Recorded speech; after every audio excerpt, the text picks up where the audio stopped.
Bienvenue dans le débat matinal, bienvenue dans le forum de discussion. On s'intéresse aujourd'hui principalement à l'actualité internationale et de cette grâce présidentielle controversée accordée par le président guinéen Mamadi Doumbouya à l'ancien chef de la junte Moussa Dadis Camara. Et bien sûr, on vous en parle aujourd'hui. On vous parle bien sûr de cette grâce présidentielle. On se souvient qu'il a été au pouvoir entre 2008 et 2009 et il avait été condamné le 31 juillet dernier pour crime contre l'humanité dans le cadre du procès du massacre du 28 septembre 2009 au grand stade de Conakry. Le président Mamadi Doumbouya évoque des raisons sanitaires qui sous-tendent cette décision. Et puis on parlera également du Sénégal. Le Sénégal s'est passé vite, très vite, qu'on n'a même pas vu le temps passer pour Bassirou Diomaye Faye. Il vient de boucler un an donc à la tête du pays avec son compagnon d'infortune devenu Premier ministre Ousmane Sonko. Le tandem tente d'insuffler une nouvelle dynamique au pays. A-t-on véritablement basculé dans une nouvelle ère? Vous suivrez l'analyse de mes francs-parleurs. De son côté, l'Alliance des États du Sahel instaure une nouvelle taxe de 0,5% sur les importations en provenance des pays tiers pour supporter le fonctionnement de l'institution. On évoque ce modèle économique. Avec moi en plateau, Morgane Assoba-Metondi, spécialiste en géopolitique. Bonjour et bienvenue. Bonjour et merci. Comment allez-vous? Très positif. C'est un plaisir de vous recevoir une fois encore sur 5 sur 7 matin. Plaisir partagé. En face de vous, ce matin, Gracien Makoko, juriste écrivain. Bonjour et bienvenue. Bonjour Edmond, bonjour aux téléspectateurs. Comment allez-vous? Ça va, très bien. C'est un plaisir de vous recevoir également. Et si aussi. tout va bien, on sera en direct du Sénégal, du Dakar, avec Hassan Samb.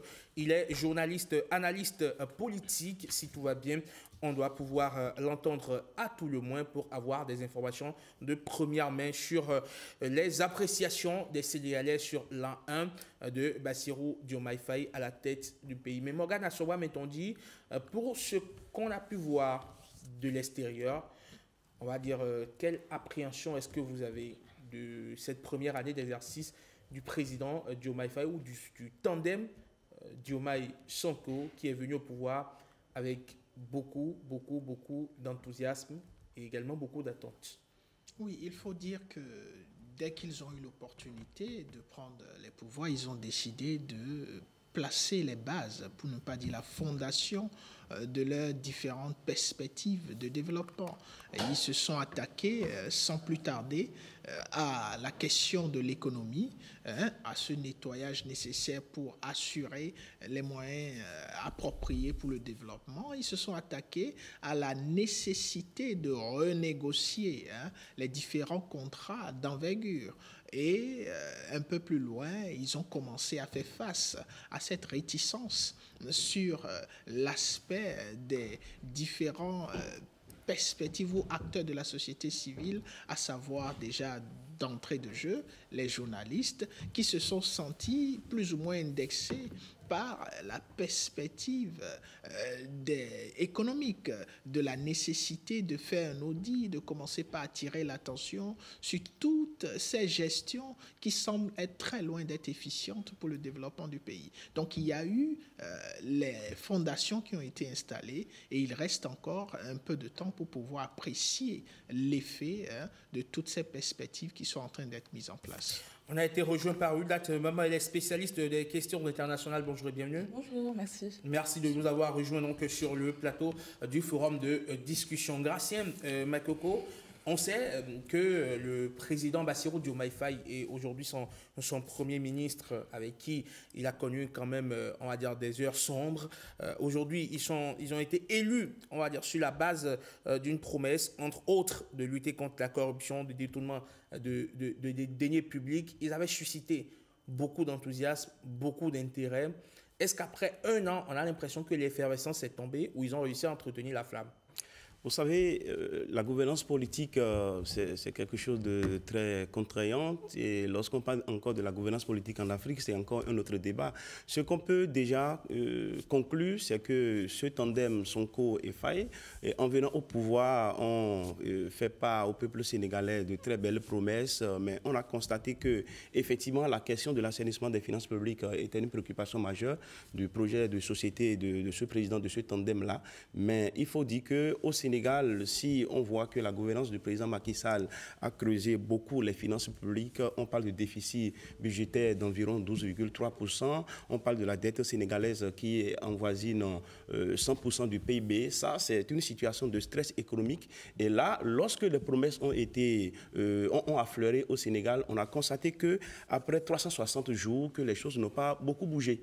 Les choses n'ont pas beaucoup bougé parce que ce n'est pas seulement les questions financières, il y a également les questions politiques. Et lorsqu'un président est nouvellement élu dans un État comme le Sénégal, dans les États africains, comme la plupart du temps, s'il n'y a pas un passage de pouvoir, un passage pacifique de pouvoir, ceux qui étaient là n'arrivent pas à passer la main à cœur ouvert. Donc, l'équipe souvent prend beaucoup de temps à prendre connaissance des dossiers et cela retarde un peu les choses. Ce qu'on peut noter en matière d'avancement en ce qui concerne l'assainissement des finances publiques, déjà à l'arrivée du président Sonko et président Faye du moins, il y a quand même ce qu'on peut appeler le paquet financier qui a été mis en place. Il y a beaucoup d'enquêtes qui ont été commanditées. La Cour des comptes sénégalaise notamment a fait beaucoup d'investigations et a pondu un rapport qui a fait état de beaucoup de détournements sur le président Macky Sall. Mais là, nous sommes au niveau des conclusions de ces rapports-là, mais les actes déterminants, ce n'est pas encore arrivé. On estime que 360 jours, que ce n'est pas encore suffisant pour poser un regard analytique suffisamment clair sur la question. Alors, Wildat Mama, on se rend compte que les populations n'ont pas le même regard que Gracia Makoko sur le plateau. Elles veulent avoir des solutions tout de suite. Elles ont des problèmes. Elles ne veulent pas avoir des solutions demain. C'est maintenant qu'elles veulent avoir des solutions. Et parmi ces solutions, il y a les questions liées à l'emploi, il y a les questions liées à la cherté de la vie. On sait que le président Diomaye Faye, dès son accession au pouvoir, a posé certaines actions sociales, notamment réduire les coûts de certaines denrées alimentaires. Mais ça ne suffit pas. Aujourd'hui, on a l'impression que la grogne, semble-t-il, commence par gagner à nouveau le Sénégal. Oui, effectivement, la déception pour une bonne partie de la population sénégalaise est à la mesure des attentes. Et je vais peut-être paraphraser simplement ce qui a été dit auparavant, à savoir effectivement les promesses du PASTEF qui étaient une moralisation de la vie publique, de la vie politique et également une meilleure redistribution sociale, notamment de la manne du pétrole et du gaz, des réserves qui ont été découvertes donc, sous le président Macky Sall et dont l'exploitation a commencé sous le couple exécutif Diomaye Faye et puis Sonko. Vous avez également sur le plan extérieur une demande de souveraineté. Alors là, vous avez des éléments pour contenter quand même la base jeune, dynamique, urbaine du PASTEF qui demandait effectivement des mesures fortes à l'égard des partenaires traditionnels et qui exigeait de la part des décideurs de jouer mieux, de façon plus intelligente, le jeu de la multipolarisation du monde, quand même, des grandes puissances, donc c'est-à-dire de multiplier les partenariats et en faveur des intérêts du Sénégal, de jouer sur les antagonismes internationaux. Donc vous avez sur ce plan-là quand même des gages qui ont été donnés à l'égard de la population, avec cette demande de départ des troupes françaises du sol sénégalais qui est en cours, mais effectivement, il y a beaucoup d'attentes qui ont été quelque peu frustrées. Alors il y a deux éléments qui expliquent cela. On a beaucoup développé effectivement la question des finances publiques que sont venus trouver l'exécutif qu'est venu trouver l'exécutif au pouvoir, à savoir cette situation désastreuse, d'abord mise à l'index par le FMI vis-à-vis de la dette intérieure de l'État sénégalais vis-à-vis de ses prestataires sénégalais. Ensuite, il y a eu le rapport de la Cour des comptes, comme mon confrère vient de l'évoquer, et puis confirmé il y a quelques jours par un rapport du FMI, puisque à la fois les anciens dignitaires du pouvoir et une certaine partie de la population mettaient en cause l'impartialité du rapport de la Cour des comptes, mais celui-ci a été confirmé par le FMI qui effectivement met en avant une dette absolument abyssale de la part du Sénégal. Et on a l'agence de notation Standard & Poor's, après Moody's, qui vient de dégrader la note du Sénégal, ce qui affaiblit sa capacité à emprunter sur les marchés internationaux. Mais il y a également des mesures qui ont été faites. Le deuxième, oui, c'est quand même le fait que pendant la moitié de la gouvernance, le couple exécutif n'avait pas les leviers sur le législatif. Donc vous avez quand même des mesures qui ont été prises contre la vie chère, effectivement. Vous avez également des mesures qui ont été prises pour réguler la pêche artisanale, qui est un gros problème au Sénégal. Vous avez des chalutiers européens, chinois qui avalaient comme ça des pans entiers du visier d'une partie de la population et qui justifiaient quelque part, qui encourageaient ces départs malheureux vers l'Occident, vers la Méditerranée, au prix de leur vie. Donc voilà, je pense qu'il y a deux éléments qui expliquent quand même une certaine inertie qu'on peut ressentir, mais encore une fois, la déception et la mesure des attentes. Et il faut dire aussi que le peuple sénégalais, il y a une gestation longue pour mener ce changement avec l'arrivée au pouvoir du PASTEF. Ces 2 années de bras de fer dont la rue a été le théâtre et le juge, l'arbitre, entre l'ancien pouvoir et le PASTEF, principalement Sonko. Donc tout ça contribue encore une fois à cette frustration. D'accord. Alors on va prendre la direction du Sénégal pour écouter un journaliste, analyste politique. Alors, Hassan Samb, vous êtes journaliste, analyste politique, vous résidez au Sénégal. Que dit l'homme de la rue? Que dit monsieur tout le monde de cette première année d'exercice du tandem Sonko-Diomaye Faye? Bonjour. Oui, bonjour, chers confrères tous.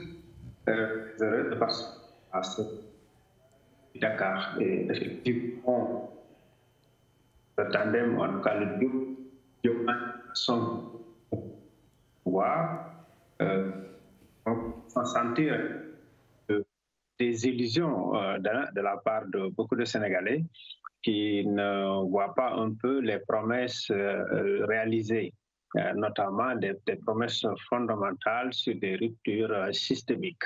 Et bien sûr, il y a quelques gestes qui ont été posés ça et là, mais ça ne suffit absolument pas.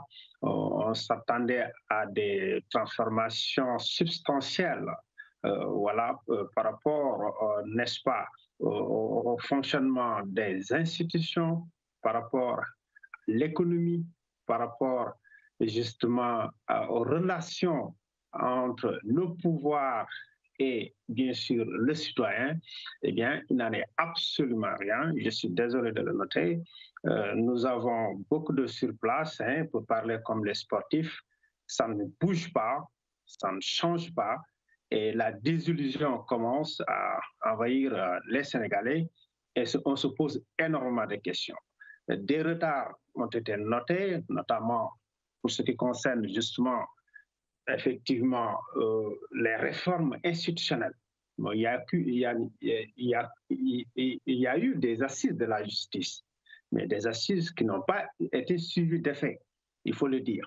J'avais dit dès le départ qu'il fallait des assises fondamentales sur toutes les institutions, y compris l'exécutif. Et malheureusement, le Sénégal a été plongé d'ailleurs avec ce duo-là dans une situation qui est inédite, c'est-à-dire une situation où on connaît un Premier ministre qui est là, super puissant, face à un président de la République qui est pratiquement écrasé. Et ça, c'est nouveau. Ce n'est pas du tout nos lois qui le prévoient. Si vous permettez, Hassan Samb, est-ce que le président Bassirou Diomaye Faye a réussi à endosser, on va dire, ce costume de président? On le sait, il n'était pas forcément le premier choix, mais il a, par la force des choses, il est par la force des choses devenu président de la République.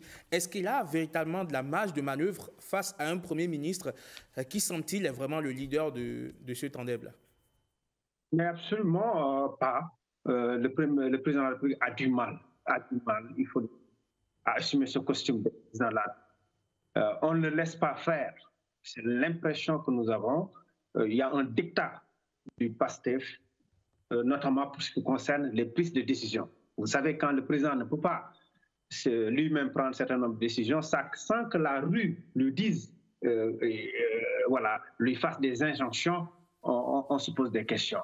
Quand le Premier ministre se permet de critiquer ouvertement, publiquement, le président de la République dans ses choix, on se pose des questions.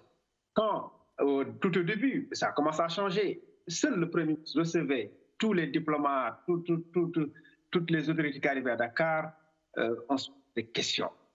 Bien sûr, le président sait, c'est le principe. On imagine bien que il est vexé c'est certainement peut-être une façon de mettre unique. Mais dans le fond, c'est le ministre qui est véritablement stable. On va tenter de vous retrouver tout à l'heure parce que la connexion se dégrade un tout petit peu. Le temps pour moi de revenir en plateau avec Morgan Assowa, mettons dit, Hassan Samb a mis en évidence certaines données dont on ne dispose pas forcément, en tout cas lorsqu'on suit l'actualité sénégalaise de l'extérieur et pas de l'intérieur. Il parle de la relation entre le président et son Premier ministre, un Premier ministre manifestement surpuissant, qui écrase le président de la République. Est-ce que c'est l'impression que vous avez de l'extérieur aussi? Alors, ce n'est pas forcément l'impression, mais il faut dire que ce n'est pas quelque chose qui devrait surprendre. Et je ne pense pas qu'on puisse parler de désillusion par rapport à ce rapport qui existe entre le président et le Premier ministre. C'est quelque chose qu'on a vu venir? C'est quelque chose qui devrait être, si on s'inscrit dans la logique du PASTEF. Le PASTEF s'est mobilisé pour porter au pouvoir d'abord Ousmane Sonko, qui, à cause du contexte politique, ne pouvait pas, et donc ce dernier a choisi que Diomaye Faye, qui ne s'y attendait pas du tout, se retrouve à la tête. Et je pense que la relation qui existe entre Diomaye Faye et Ousmane Sonko, dans une perspective ou dans un contexte du PASTEF, permet réellement qu'on assiste à ce à quoi on assiste. Maintenant, la question qu'on devrait se poser, c'est est-ce que le PASTEF, en tant qu'institution politique, parti en charge de l'animation de la vie politique et actuellement du leadership, n'est pas en train de suivre sa ligne de fonctionnement, ce pourquoi il a été mis au pouvoir. Et s'il faut répondre à cette question, je me trouve dans l'obligation objective de dire oui, le PASTEF fait son bonhomme de chemin. Le PASTEF est venu au pouvoir pour d'abord l'assainissement des finances et de la gestion de la chose publique. D'accord. Alors, Gracia Makoko, dans le même temps aussi, en un an, est-ce qu'on peut véritablement avoir de la marge de manœuvre pour faire des actions éclatantes au point d'impacter véritablement comme cela se doit les populations? La gestion du pouvoir, ce n'est pas forcément comme un claquement de doigts où on peut régler les problèmes tout de suite et maintenant hic et nouk. Vous savez, les peuples africains, il faut se dire la vérité, ce sont des peuples tellement, comment on appelle, non, pas impatients, c'est que très émotifs. Parce que pour gouverner un État, ce n'est pas une question de mois. Est-ce que c'est l'apanage des peuples africains? Oui, oui. Vous semblez rejoindre l'autre qui a dit que l'émotion est nègre. Oui, l'émotion, parce que il faut de la patience pour construire quelque chose de grand. Lorsque, comment on appelle, le président Diomaye Faye a été élu président de la République, je vous ai dit tout à l'heure ici, il faut quand même prendre du temps pour même prendre connaissance des dossiers de la République. C'est vrai, vous voyez, il y a le syndicat de la santé, le syndicat de l'éducation, le syndicat des travailleurs des collectivités territoriales qui ont eu une rencontre avec le ministre Ousmane Sonko. Et c'est déjà, comment on appelle, la revalorisation des salaires, l'augmentation des primes, l'augmentation des salaires. Et bien, en quelques mois, il leur a expliqué que cela n'est pas faisable. Mais normalement, un peuple qui élit un président devrait pouvoir lui donner quand même un peu de temps pour s'asseoir. Parce que quand on parle d'augmentation du salaire, mais on parle de ressources. Et lorsqu'on parle de ressources, mais la personne est venue trouver les finances publiques dans une situation un peu désastreuse, ou pour ne pas dire une situation désastreuse carrément. Mais là, où est-ce que cet exécutif trouvera de l'argent pour automatiquement augmenter les salaires? Donc, si on voit des travailleurs en face d'un gouvernement qui vient d'être installé, des travailleurs impatients, c'est que vous allez dire que non, les gens ont eu de l'espoir et quelques temps après, ils ont été déçus. Ce n'est pas de la déception, c'est plutôt le peuple, à mon sens, qui est pressé. Donnons un peu de plus de temps à ce tandem-là pour voir d'ici 2 ou 3 ans, vraiment si... Il n'a que 5 ans, il faut le rappeler. Tout à fait. Alors, on va retourner à Dakar, retrouver Hassan Samb. Hassan, justement, est-ce que finalement, quelque part, les populations ne sont pas très impatientes? Est-ce qu'elles ne mettent pas un peu trop la pression sur ce duo-là qui vient tout juste quand même d'arriver au pouvoir et qui, un de mes invités ici sur le plateau l'a rappelé, a pointé du doigt une situation économique très, très désastreuse? Mais absolument. Il y a patience, c'est clair, mais c'est par rapport aux promesses. Mirobolante. M. Sonko ne cessait de dire qu'au bout de 2 mois, il allait commencer à transformer les choses. Je pense que c'est par rapport au discours d'opposants que les gens s'attendaient à des transformations rapides et systémiques.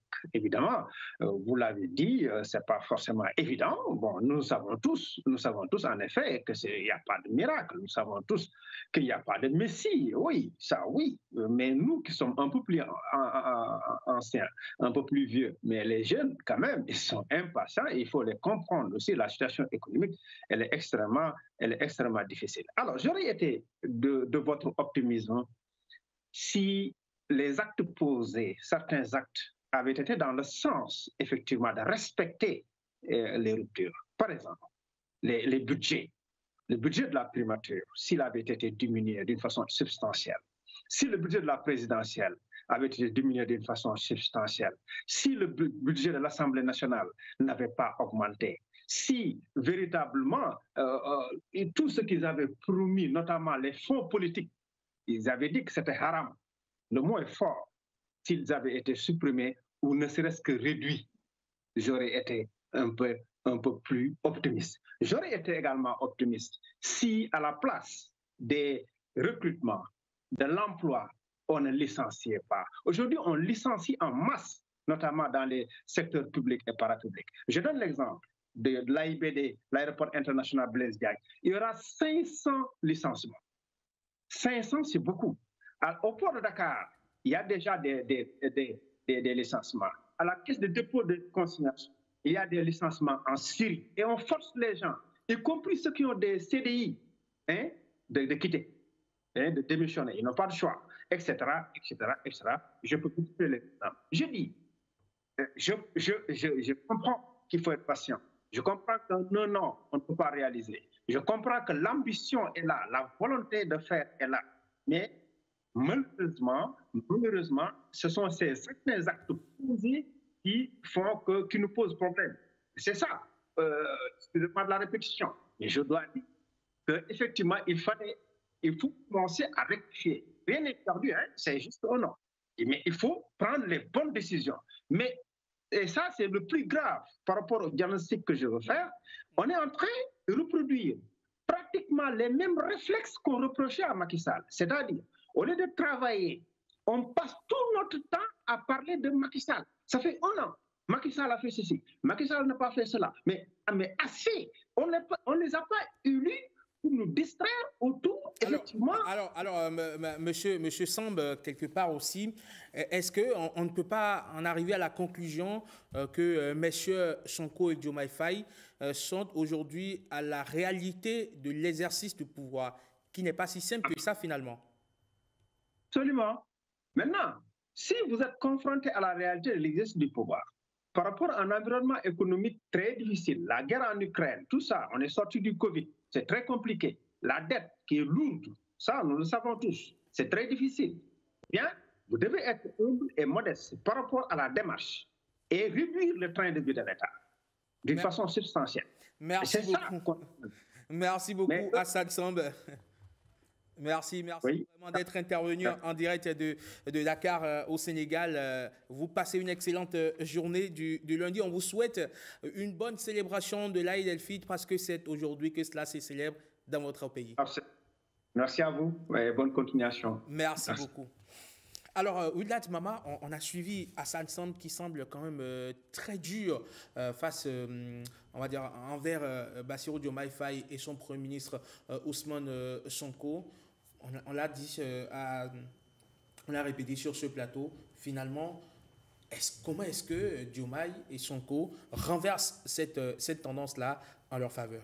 Mais je pense que, en réalité, l'arrivée au pouvoir du PASTEF et de l'exécutif Faye-Sonko a été vécue, je pense, comme une forme de révolution. Une révolution par les urnes. Le problème, c'est que ils sont arrivés précisément par les urnes. Donc, ils doivent suivre tout le processus démocratique de la gouvernance classique. Donc, on ne peut pas s'attendre. Et en réalité, comme ils ont été portés par une vague populaire, comme je le disais auparavant, par cette mobilisation de la rue contre les injustices judiciaires qui ont été orchestrées contre le chef charismatique du PASTEF, Ousmane Sonko, vous avez eu quand même beaucoup d'attentes et un semblant de révolution, encore une fois, dans les urnes. Donc, on s'attendait à ce que cette ferveur soit traduite directement en réalité dans la gouvernance. Or, ils sont arrivés par un processus tout à fait démocratique, encore une fois, qui s'inscrit dans le temps moyen, voire le temps long, qui est le temps de l'action politique en réalité, et qui tranche un peu avec cette pré-campagne, ce mode d'accession au pouvoir et les attentes qui, en conséquence, aujourd'hui, ils ont tous les leviers. Ils ont tous les leviers. Ils ont la majorité au mais Parlement. pendant 6 mois, ils n'ont pas eu. Donc, on les juge sur un an. Il faut quand même essayer de compter en moins ces 6 mois où il n'y avait que les leviers, les décrets qu'on pouvait porter. Encore une fois, le secteur de la pêche, on a eu à nouveau du poisson sur les étals à prix raisonnable. Également, sur les denrées alimentaires, c'est vrai que la loi du marché a refait un peu sa loi.